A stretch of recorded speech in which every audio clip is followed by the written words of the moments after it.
Oke, mungkin kali ini kita bakalan belajar terkait dengan belajar struct ya. Jadi sesuai dengan video sebelumnya. Itu udah dijelasin, kita bakalan belajar struct sebelum kita bikin API atau bikin database. Oke. Struct itu apa sih? Jadi struct itu kalau di OOP mungkin kelas ya. Nah, kalau di Java ya, kalau di Golang ya struct lah. Struct itu structure gitu. Jadi kemarin udah ada contohnya, tak hapus. Tapi simpelnya kita coba kelas dulu.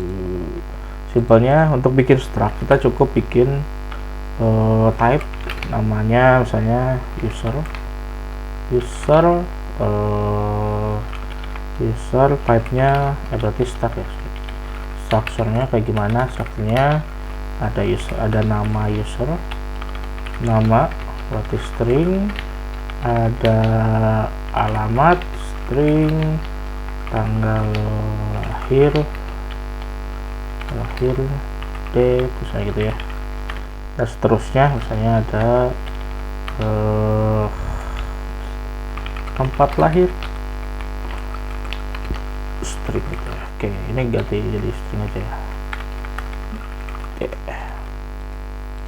ini date itu harusnya ada ya, udah. Oke, jadi nama, jadi kita bikin structure dari sebuah user. Nah, structure ini bisa dipakai buat apa? Buat model, bisa buat apa namanya? Buat JSON request kayak kemarin bisa. Nah, yang menarik dari struct ini, mungkin kita bagi dua deh. Let's say first name sama last name gitu ya. Oke. Di sini ada first name sama last name. Oke, di struct itu, jadi kalau di OOP kita bisa bikin kita bikinnya ya langsung ya di kelas, terus ada metodenya, ada function. Nah, di Golang itu untuk bikin struct, untuk bikin function di struct kita tuh pakai sistem attach gitu. Jadi attach itu bebas dimanapun sebenarnya, tapi kita bisa bikin folder file dimanapun, kita bisa attach di runtime. Jadi misalnya gini ya, user create password gitu. Ini berarti string jadi bisa kayak gini. Ini ada password. Oke, string accepted bla bla bla. Atau kita bisa di sini. Di sini aja lah. Oke, misalnya kita mau bikin function create password. Jadi di sini kita punya password string, let's say kita mau minta user itu atau si user itu bisa return passwordnya, bikin password. Jadi kita bisa return user.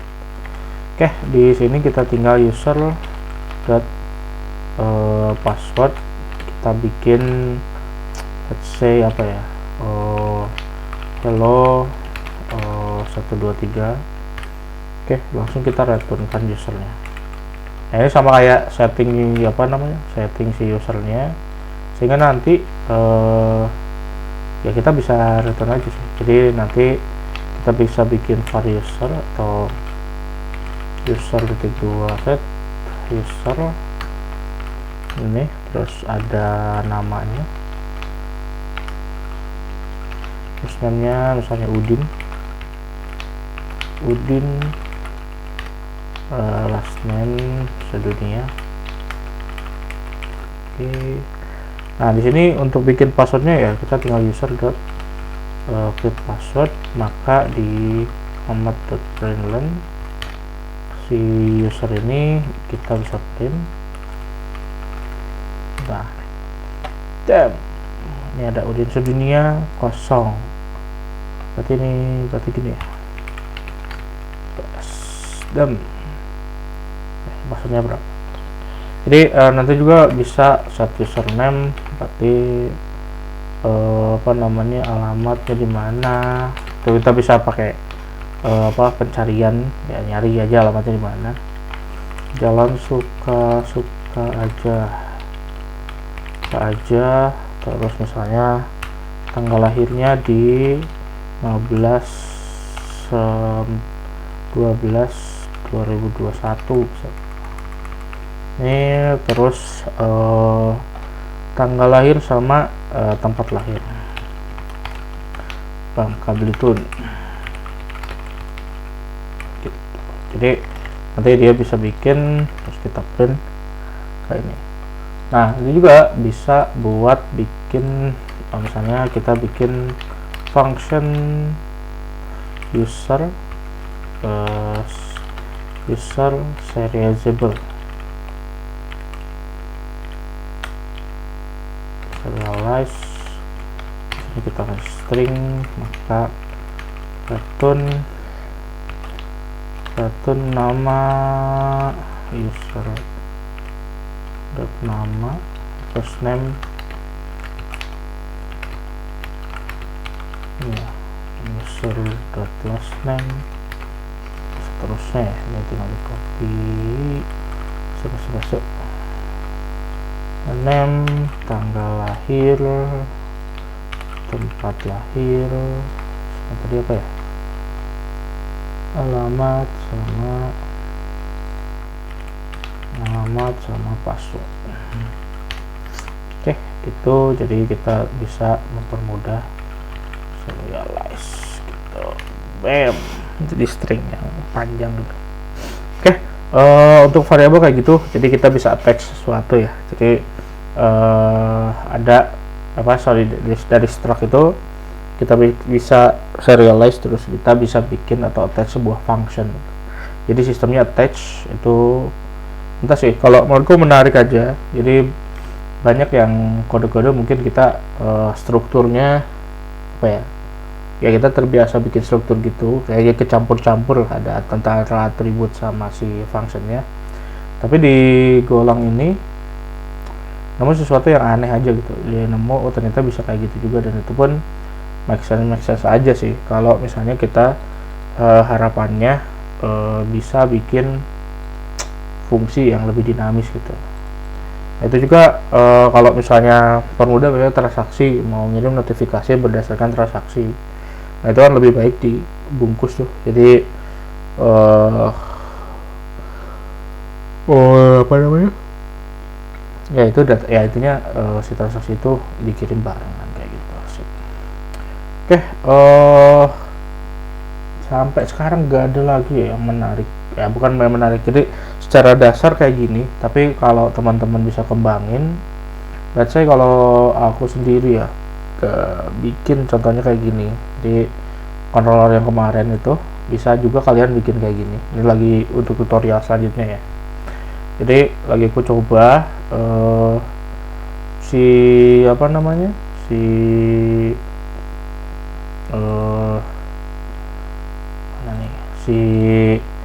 controller kemarin kan kita bikin controllernya satu-satu ya, selalu jadi ada apa sih namanya itu ya, jadi satu root terus sama satu controller. Nah sekarang kita bikin nih satu struct sendiri khusus untuk produk.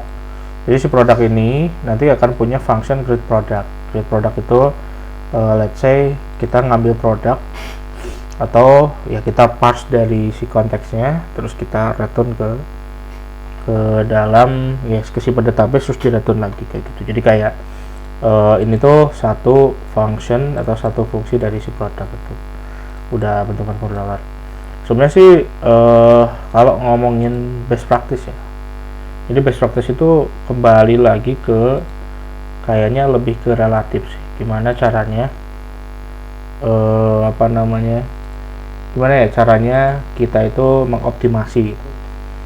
Dari aku sih paling kebayang kayak gini ya, jadi satu model terus dikasih functionnya, jadi create product isinya product, create transaction isinya transaction, create data transaction berarti nanti create data transaction ya kita bikin aja objek dari si transaksinya itu, terus kita iterate terus dot submit kayak gitu.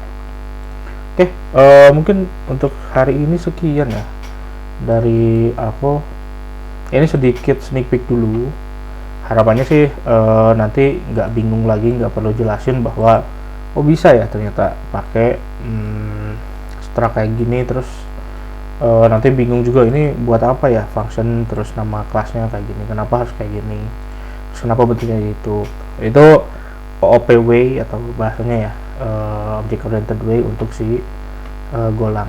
Oke, dari aku thank you teman-teman atas waktunya udah ngedengerin. Kedepannya kita bakalan belajar lagi yang lebih menarik lagi. Harapannya sih minggu depan kita udah bisa masuk ke database ya, kita udah bisa select ke SQLite mungkin, terus nanti bisa select ke SQLite, bisa nyimpen data, bisa nge-retrieve, bisa lihat di konsolnya. Kedepannya lagi harapannya kita bisa bikin API untuk bisa kita operasikan, select dan sebagainya gitu ya. Oke, so thank you atas waktunya, kita cukupin.